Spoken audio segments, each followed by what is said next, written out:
नमस्कार दोस्तों, आप सभी का हमारे YouTube चैनल पर स्वागत है। दोस्तों, आज मैं कक्षा 3 के विद्यार्थियों के लिए पहल हिंदी कार्य पुस्तिका में कार्यपत्रक नंबर 92 लेकर आया हूँ।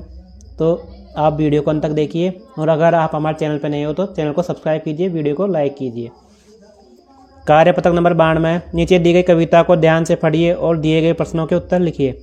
बना घोंसले पक्षी रहते, सबको छाया देते, पेड़ सर्दी गर्मी सहते से रहते, ठंडी हवा बहाते पेड़, बादल अपने पास बुलाते, रिमझिम बारिश लाते पेड़। देखो ये कविता दी गई है, तो इसकी कविता को पढ़ने के बाद में नीचे के क्वेश्चन आंसर करने हैं। कविता में बात की गई है, किसकी बात की गई? पेड़ के बारे में। सर्दी गर्मी सहन करते हैं, कौन करते हैं सहन? पेड़। घोंसला बनाकर कौन रहते हैं? पक्षी। पेड़ छाया के साथ साथ और क्या देते हैं लिखिए। तो पेड़ पौधे पशु पक्षियों को आवास, छाया, भोजन, फल फूल, ठंडी हवा और रिमझिम बारिश देते हैं। हमें प्रतिवर्ष 2 पेड़ लगाने चाहिए। इन लगाए हुए पेड़ों की सुरक्षा हम कैसे करेंगे लिखिए। इन पेड़ों को जानवरों से रक्षा करनी चाहिए, इन्हें पानी देना चाहिए। कार्यपत्रक नंबर 93। सरला अपने परिवार के साथ पिकनिक पर गई। अब बताइए। देखो सरला अपने परिवार के साथ पिकनिक पर गई है, तो इसमें इनके पास में देखो फल फ्रूट भी है, अंडे भी है, सेव है, ब्रेड है, ठीक है। तो इनके सामने खाने का क्या क्या सामान रखा हुआ है? तो इनके सामने ब्रेड, अंडा, सेव, नाशपाती, अंगूर, केले, आम रखे हुए हैं। बच्चे किसके ऊपर बैठे हैं? बच्चे चटाई के ऊपर बैठे हैं। आपने इनमें से कौन कौन सी चीज़ें खाई है? आम, अंगूर, केले, सेव, नाशपाती, केक, ब्रेड, सभी चीज़ें खाई है। आप पिकनिक पर जाते समय कौन कौन सी चीज़ें साथ में ले जाएंगे? तो हम पिकनिक पर जाते समय नमकीन, फल, पूड़ी, सब्जी, पानी, चटाई आदि लेके जाएंगे। कार्यपत्रक 94। नीचे दिए गए पद्यांश को पढ़कर पूरे पूछे गए प्रश्नों के उत्तर लिखिए। तो यहाँ पे पद्यांश दिया गया, इसको पढ़ना है और प्रश्नों के उत्तर देने हैं। आलस छोड़ो बच्चों जागो, आंखें खोलो जगो उठो, अब सोने का समय नहीं है, काम करो तुम जगो उठो। कविता में छोड़ने की बात कही गई है, किसकी? आलस की। कविता में क्या करने को कहा गया है? काम करने को। कविता की वे पंक्ति लिखिए जिसमें आंखें खोलने के लिए कहा गया है। आंखें खोलो जगो उठो। आप सुबह उठकर क्या क्या करते हो? कोई 2 काम लिखिए। तो अपने दांत साफ करते हैं, स्नान करते हैं। उस दिशा का नाम लिखिए जिस दिशा में सूरज निकलता है। कौन सी दिशा है? पूर्व। आलस करने से क्या हानि होती है? आलस करने से हमारा कोई काम समय पर नहीं होता है। कार्यपत्रक नंबर 95। नीचे दी गई कहानी को आगे बढ़ाइए। राजू स्कूल से घर आया, उसकी माँ ने उसे बाजार से सामान लाने के लिए कहा। उसकी माँ ने एक सूची राजू को दे दी। राजू बाजार गया। उसने दुकानदार काका को सूची देकर कहा कि काका इस सूची के अनुसार सारा सामान दे दो।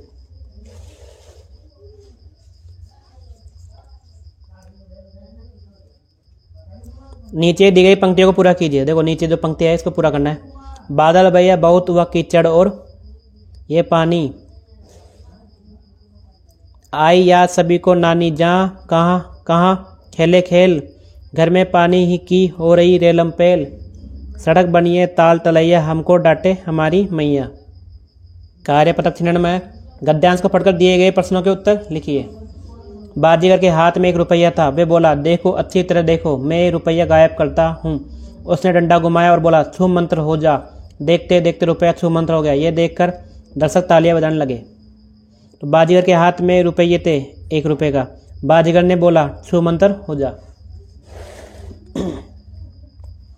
जादू कौन दिखा रहा था? बाजीगर। बाजीगर ने रुपया गायब करने के लिए क्या किया? उसने डंडा घुमाया और कहा छू मंत्र हो जा। दर्शकों ने ताली क्यों बजाई? क्योंकि रुपया छू मंत्र हो गया था। देखो अच्छी तरह देखो, मैं रुपया गायब करता हूँ। ये बात किसने कही? बाजीगर ने। कार्यपत्रक 97। नीचे दिए गए गद्यांश को पढ़कर प्रश्नों के उत्तर दीजिए। चोर चोरी कर रहा था, खटका हुआ, घर वाले जाग उठे, चोर घबराया, खिड़की से कूदकर गायब हो गया। लोगों ने कहा अरे चोर अभी अभी तो था, एकदम से छू मंत्र हो गया। शोर सुनकर बच्चे जाग उठे। एक बच्चा बोला चोरी करना बुरी बात है। चोरी कौन कर रहा था? चोर। चोर कैसे गायब हुआ? खिड़की से कूदकर। छू मंत्र होने का अर्थ है गायब हो जाना। लोगों ने क्या कहा? अरे चोर अभी अभी तो था, एकदम छू मंत्र हो गया। एक बच्चा क्या बोला? चोरी करना बुरी बात है। यदि हम चोर को पकड़ना चाहें तो कहाँ पर शिकायत करेंगे? पुलिस थाने में। कार्यपत्र 98। नीचे दिए गए गद्यांश को पढ़िए और अपने मन से पूरे वाक्य में प्रश्न बनाइए। तो गद्यांश पढ़ना है और प्रश्न बनाने हैं इसके लिए। चांदनी रात थी, मक्खन और चिक्की आँख में चोली खेल रहे थे। अचानक माँ ने पुकारा, जल्दी आओ, नाश्ता तैयार है। सब खेल छोड़कर नाश्ता करने दौड़ पड़े। रोशनी बोली, वाह, गरम गरम जलेबी, गरम गरम समोसे। जतिन बोला, मैं तो दूध भी लूँगा। तो इसके क्वेश्चन बनाने। तो आँख मिचौनी कौन कौन खेल रहे थे? माँ ने उन्हें क्यों बुलाया? खेल छोड़कर सब कहाँ दौड़ पड़े? नाश्ते में क्या क्या था? दूध कौन पीना चाहता था? नीचे कैलाश और मंगल से बातचीत हो रही है, उसे आप पूरा कीजिए। कैलाश, मेरा नाम कैलाश है। आपका नाम क्या है? मंगल, मेरा नाम मंगल है। आप कौन सी कक्षा में पढ़ते हो? कैलाश, मैं कक्षा 3 में पढ़ता हूँ। आपके गांव का नाम क्या है? मंगल, मेरे गांव का नाम बोरोडो है।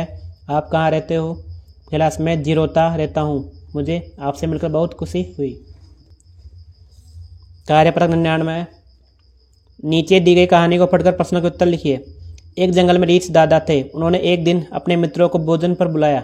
रीछ दादा ने खूब मिठाइयाँ बनवाई, घर को भी खूब सजाया। शाम को सभी जानवर सज धज कर भोजन पर आए। हाथी दादा मीठे गन्ने लेकर आए।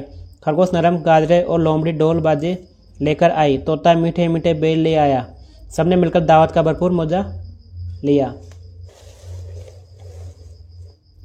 तो जंगल में दावत किसने दी थी? रीछ दादा ने। खरगोश क्या लेकर आया? नरम गाजरे। ढोल बाजे कौन लेकर आया? लोमड़ी। रीछ दादा ने भोजन में क्या बनवाया? मिठाइयाँ। आपको खाने में क्या पसंद है? खीर, पूड़ी, पराठा, हलवा, पकौड़ी। जो भी आपको पसंद हो यहाँ पे लिखना है। यह आपका लास्ट कार्यपत्रक है। कार्यपत्रक नंबर 100 है। निम्नलिखित गद्यांश को पढ़कर प्रश्नों के उत्तर दीजिए। डोली के दादा सीवू के पास एक हाथी था। हाथी डम डम ठम ठम चलता था। एक दिन डोली ने हाथी को खूब सारे किशमिश खिलाए। डोली और हाथी बाहर घूमने के लिए निकले। लोग हाथी और डोली को देखकर खुश हो गए। हाथी डोलते डोलते ठुम ठुम कान हिलाकर करतब दिखाता। लोग ताली बजाते और खाने के लिए केला देते। प्रश्नों के उत्तर एक वाक्य में दीजिए। डोली के दादा के पास क्या था? हाथी। लोग ताली क्यों बजाने लगे? हाथी के करतब देखकर लोग ताली बजाने लगे। हाथी को डोली ने क्या खिलाया? डोली ने हाथी को खूब सारे किशमिश खिलाए। रिक्त यानी खाली जगह स्थान भरो। हाथी कान हिलाकर करतब दिखाता था। लोग हाथी के लिए केले लाते थे। इस कहानी को उचित शीर्षक दीजिए। तो डोली और हाथी।